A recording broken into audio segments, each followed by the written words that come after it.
less anxious, less regret. You don't want to be sitting there when you're 60, 70 years old thinking, man, can't believe I spent 40 years of my life not doing stuff because I wasn't healthy. I could have gone there. I could have done this. I could have done that. So if you're lacking in cardio, you never know what things might come at you in life. Maybe it's zombies. Who knows? You got to outrun those fuckers kind of thing. Maybe it's not zombies, but think of a life-threatening situation. Cardio will be your friend.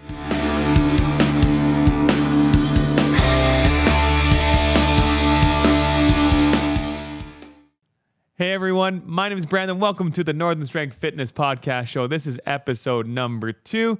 Today we are going to take a deeper dive into how fitness can make you a better person. And I don't just mean physically, but we're going to look at some other things, including both your mental health, the people around you, and even how fitness can potentially lead to making more money. Yeah, I know. All right. So if you guys are new here, thank you for checking this out. If you guys are looking to find out what the show is about, we got episode 1 entitled Roots. You guys can go back and look at that. But a quick shout out for all of those that have tuned in already. Thank you for those that are sharing the podcast, giving me some feedback. I really appreciate everyone's positive feedback, giving me some insight. Some people are looking forward to what's going to go on next. So today, like I said, we're going to dive into a little bit more on the fitness side of stuff, the benefits of it.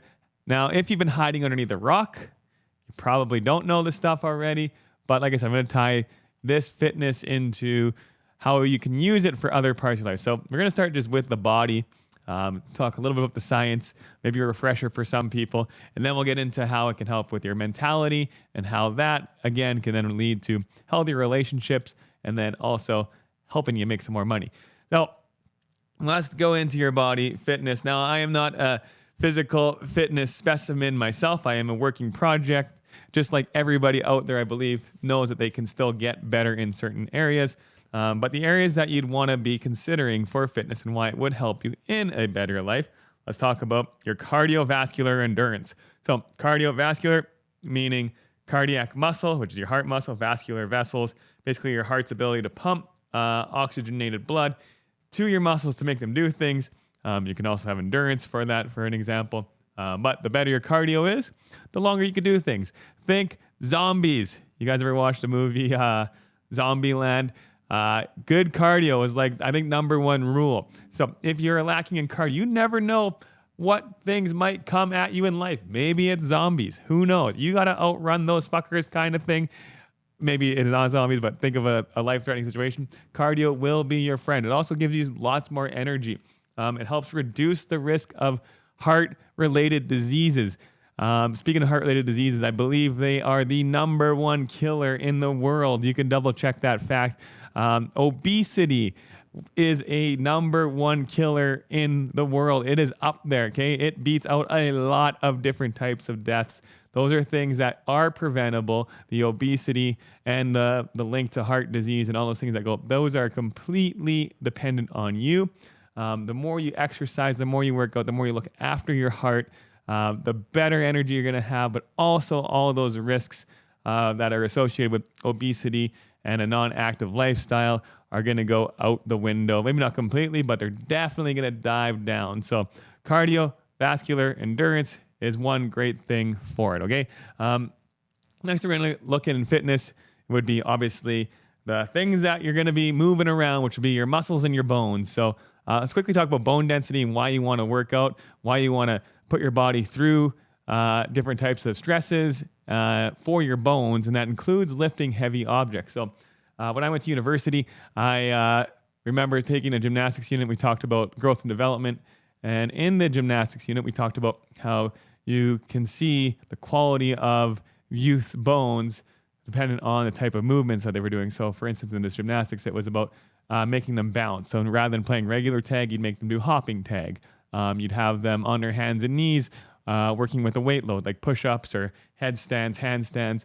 All that pressure on their bones actually help their bones grow more quickly, stronger, denser, hence the name bone density.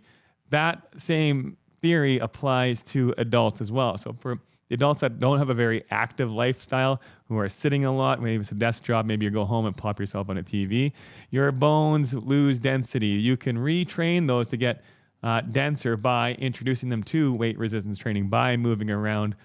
With those stronger bones, obviously, if you slip and fall, you have a lot less chance of breaking a bone. For instance, you might slip or fall on the ice, break a bone, and then all of a sudden you're missing out on this amazing trip that you had planned. No refund. You're in the hospital getting a hip replaced. For instance, my mom was just out of the hospital getting her hip replaced, not because she slipped, just deteriorating. Sometimes that's a factor you can't control. But a gentleman beside her did happen to slip and fall. He was an elderly guy, she said, and he had to get his hip done. Who knows what he had lined up? Who knows what you might miss out on by not having the proper bone density to absorb an impact. So bones are definitely something that you guys want to look into, and the benefit of being fit, healthy, active, and putting them under load. Another one would be right with those bones and how those bones move around are your muscles. So the number one thing with muscles is they move you. Number two thing is they make you look pretty good. So if you want to look a little bit more attractive, look a little more like, hey, I can look after myself, I can look after my mate, I clearly take care of my health, you want those muscles to maybe show a little bit more, right? Depending on your goals. But the muscles obviously are going to be one of the main things that people associate with fitness. And they are a benefit of, again, loading the stress to them, similar to the bones. You can train your muscles in different ways. You can make them more powerful and explosive. You can make them able to lift things. You can make them grow, called hypertrophy training. So there's lots of different ways to train your muscles. And then with that muscle training, very similar. If you got to fight off zombies, for instance, or you're going to fall over and you need to like absorb that fall, those muscles are going to help you. Maybe you see a vehicle sliding towards you, got to jump over that vehicle for whatever reason.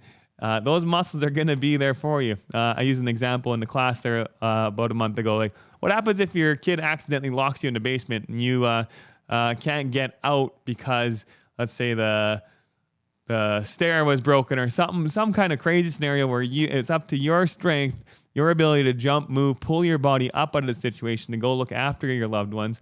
That is something that I hope never happens to you, but the more conditioned, the stronger you are, the more readily you're able to use your muscles, the better with that. So there you got your muscle stuff. Other things to not neglect would be the flexibility and the stretching. Those are other parts of fitness that you guys want to throw in there. It's going to help you move better, longer, a longevity of it. So think about when you guys get older. Do you still want to be able to bend over to play with your grandkids? Do you want to be able to go take your dog for a walk? Do you want to be able to go up the more advanced hiking trail when you guys go out? Or are you just going to sit there and take pictures from the side and watch everyone else go explore because you're too out of shape, because you didn't exercise and you're not even sure if you can make it up the mountain, let alone get your foot up on the ledge, right? So that mobility, all those things, that's the physical side of fitness that you definitely want to look into. Think of it like maybe you've heard this before. The quality of life is increased, and people would look at health as wealth. So the wealthy people have sometimes been quoted to say that they would give up all of their wealth if they can just get back into a youthful, healthy body, just for one last even hoorah as they sit there. Sometimes they have accidents, sometimes they're just withering away, some kind of sickness comes up, and they're bedridden. They would rather give up all of their wealth just to get back in that healthy body. And that shows a lot, as we are very focused around money sometimes. What we are going to get into how you can pair them both together near the end. So that would be the physical sides of it, okay? Now let's talk about the mental part of it. Again, if you guys haven't been hiding under a rock, you know this already, but if you have been hiding on a rock, there is so many studies about how fitness links to stronger mental health. If you're an anxious person, if you're scared to miss out on things, if you're worried about failure, even if you're anxious to go to a gym, let's say, starting to work out on your own and all the benefits of it mentally are amazing, okay? So some examples would be your endorphins get released as you exercise. Endorphins are those feel-good hormones. Your dopamine response is also triggered, being like, hey, this was awesome. I did something great. I did something productive, because we all know that fitness is good for us. I'm just kind of highlighting some examples here.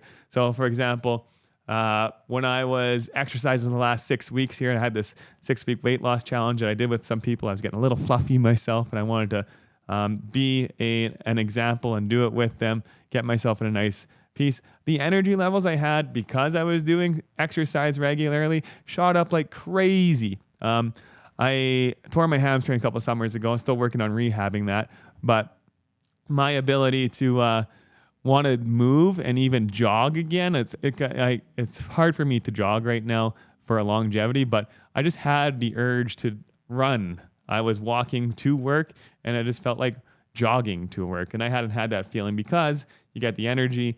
You want to do stuff, your body gets addicted to movement, and then you're seeking out those movements and you're feeling good about it with those things. You start to, I guess, build some habits and some mindsets with it too. So the mental part is the habit building. You start to build that discipline, which discipline, if you don't know, is a great replacement for when motivation fails. So you start building this discipline. If you can get yourself up, out, exercising, even when you don't feel like it, that is awesome discipline. And let's face it, not everybody always wants to exercise. I myself do not always want to exercise. I can start debating in my head, but my hope is that I debate myself out of that to the point where it's like, nope, this is just what we do. Discipline kicks in. Let's go lift some weights. Let's go hit on the rower. Let's go do these push-ups. Let's add in the core, all those types of things. Internally, the more that you can control yourself there, the better discipline you have, the better that will lead into other things in life. Also, like I said, the anxiety of not knowing what to do, sometimes proving to yourself that you can over and over and over is going to be where you're going to find success in it. And that's kind of where I want to push this to the next phase, is the mental health, but then we can tie it into how that can help within your relationship. So you think about a relationship, there's going to be some times where it's going to be rocky, right? You're going to go through those phases where you don't necessarily want to work on a relationship, or you're finding some disappointment with it. Sometimes in the gym, for example, you might not see the progress you want. Just like in a relationship, doesn't mean that if you have been in the gym long enough, you know this already, you might hit a plateau. Doesn't mean you should just give up, right? You might have to invest some more time, some more energy. You might have to learn a little bit more. You might have to re-stimulate your muscles. It's the same thing with the relationship, okay? Just because it was going great and all of a sudden you hit a plateau in a relationship, you can take that same mentality and say, hey, you know what? I've gone through stuff before. I know that when I invest into it, I can see results. Just like in the gym, you'll eventually break through those plateaus, see some more increase. Same thing with the relationships. You're also going to build that discipline that you might need for putting up with stuff a little bit more in a relationship. Or you might even be a beacon of hope for the people within your circle. So not just dating relationships, but even the kids, the family around you. You actively working on yourself then showcases them that you're doing this. They see all the benefits. They see you have more energy. They see you getting better sleep. They see you looking woo woo kind of thing, right? And then they're like, man, I want to start doing that. I want to start going it. Then all of a sudden that builds into a little ecosystem of the people who you associate yourself with, within your family, your friend circle, your coworkers, boyfriends, girlfriends, spouses, grandparents, anything, right? So you doing more fitness will benefit you, benefit your relationships, with all that extra funness. The last part talked about how it can help you make more money. So very similar to the fitness and the relationships, think about like all the skills that you could take from being fit and then apply it to your workplace. Let's say you're in agriculture, right? And you got harvest is coming up, and you're about maybe you're in sales, for example, and you want to make sure that you're gonna sell all the equipment, make sure that you get everyone ready to rock and roll. You know that there's gonna be some resistance, right? There's gonna be some long hours you got to put in. You're gonna have to work through. Maybe you have to deal with someone you don't really necessarily want to deal with, but the gym teaches you to deal with stuff you don't want to deal with lots, because sometimes, again, you don't really want, you're actually seeking pain. You're in the gym, you're literally seeking failure and pain and misery, maybe not misery, but you're trying to get to the point of failure to re-stimulate your muscles or close to failure. So you're actively putting yourself through challenges daily by exercising vigorously. That then, when it comes to doing something else in life, it's like, wow, I've already got this stability of mentality that I can push through this. I can handle this discomfort. Bring on that cranky person who comes in here. I know I can handle this. I got control of my mind, my emotions. I put myself through all these things, which then, again, you can use for fuel to maybe upgrade your job position, to maybe start that side hustle because you know it's going to be extra work, to maybe start a business.